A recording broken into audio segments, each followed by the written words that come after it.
win. In Clive's next season, 1964, he shared the championship with Scotland. The highlight of that year was a 15-6 victory at Lansdowne Road and a debut for a young John Dawes. David Watkins to Dawes, Dawes to Bradshaw. Back to Dawes, who crosses the line.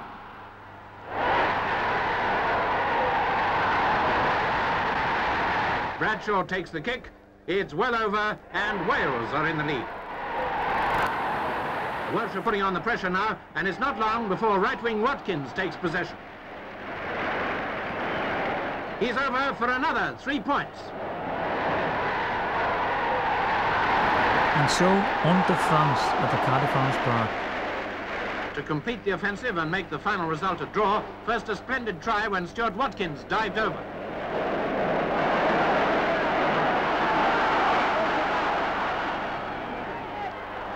Then a fine kick by Bradshaw, which rounded off the goal. So Wales now share the international championship with Scotland.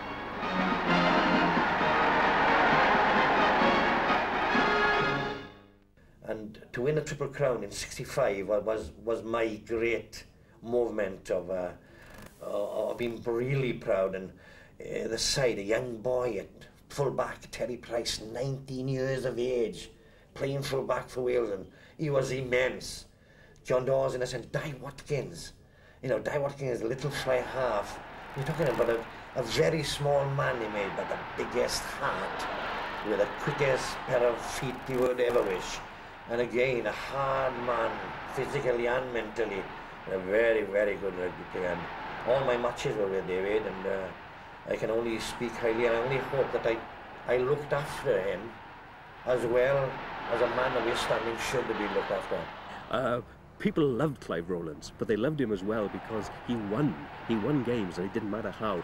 Building now around players like Di Watkins, the great Alan Pask in the forwards, Ken Jones in the centre, the elegant Graham Hodgson at full-back, the incomparable Terry Price from Llanelli, this teenage phenomenon. Clive created a team which won '65, bring the championships home again, and so on. And you just have a feeling it's all going to bubble, and it doesn't quite get there.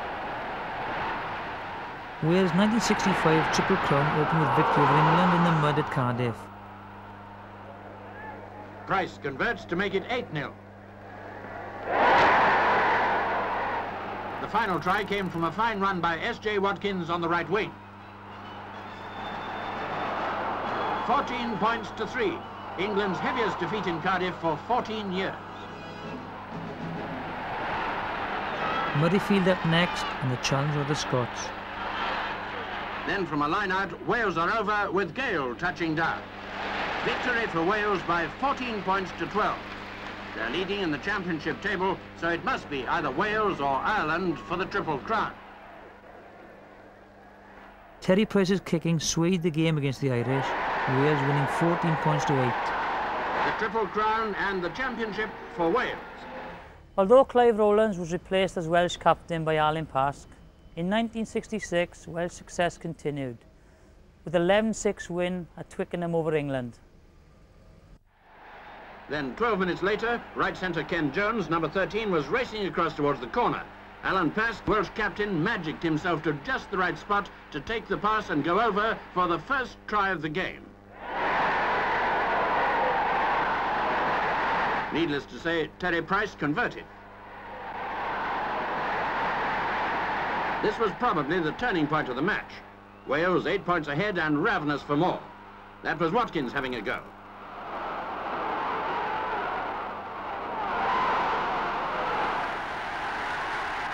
Di Watkins and centre Ken Jones were the stars of the Scottish match. Two superb Jones tries, 8 points to 3.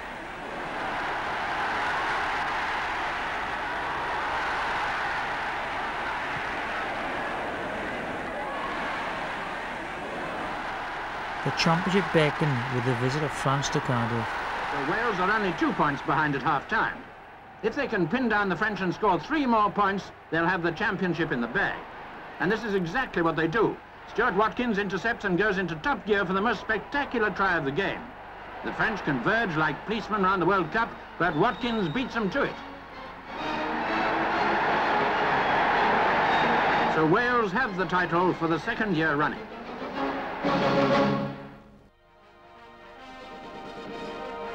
The game against the visiting Australians in December was a disappointment, but it saw the great Di Watkins replaced by another youngster showing some promise, Barry John, and another on the wing, Gerald Davis.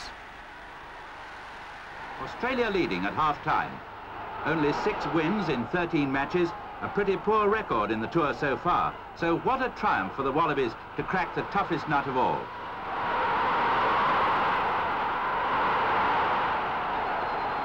Alan Cardy's great try brought Wales to their knees.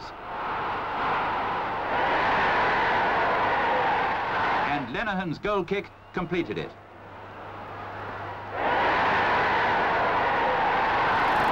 Wales had some consolation, as well as the last word, with a splendid try from Dawes.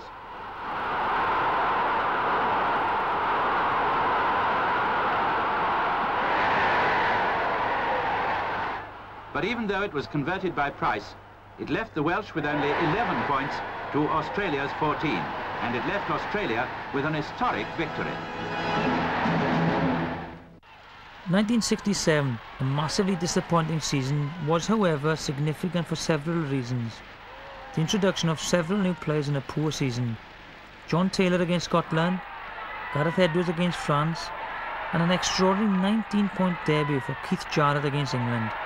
10 minutes, Wales are 3 points ahead thanks to 18-year-old fullback Keith Jarrett, new boy of the team. He begins his fantastic international debut with a penalty goal off the post.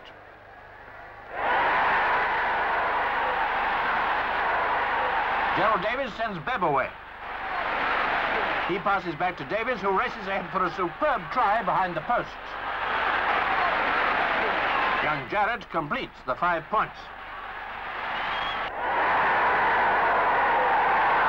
Then it was England's turn again, this time a powerful score by KV Savage. Then, thanks to another Hosen penalty goal, England were only 4 points behind. But then came that fantastic scoring sequence featuring Keith Jarrett, number 15. First, he scored a try. Then, of course, he converted it himself.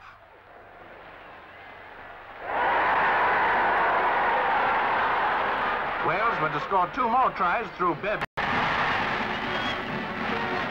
The All Blacks are awarded a penalty in the 14th minute.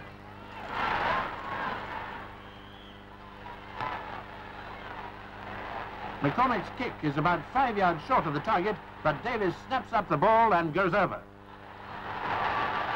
McCormick's conversion is a mere formality. With the game virtually won, the Welsh manage a final consolation prize with a penalty goal from 35 yards by Gale, their captain.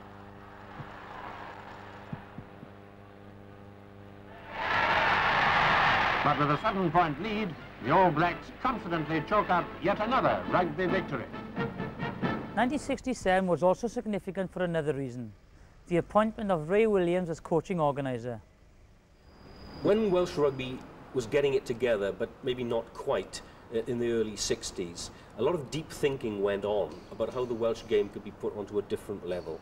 And I think the answer, in a nutshell, was the coaching. They could see that they had the players coming through. They could see they had the desire for the game in the Welsh public, but it wasn't being brought together in a scientific fashion. There's that word science again applied to Welsh Rugby. And here I think it's the appointment of Ray Williams in 1967 that really establishes that the forces that are there are going to be marshalled in a proper way. And it's very, very quickly Ray Williams and Welsh coaching which is being taken up, thought about around the world. It's Wales that's leading the way. And that's happening in advance of the great wins of the 70s. The heel he wants. Half-time, the heavier Welsh pack barge over for a try. 11-6 at half-time, Wales 5 points behind. Then the Welsh backs find their form and Davies jinks over for a brilliant try.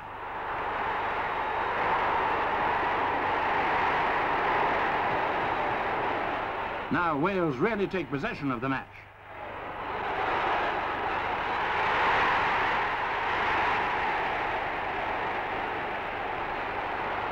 The Triple Crown champions are in top gear as Taylor goes in for Wales'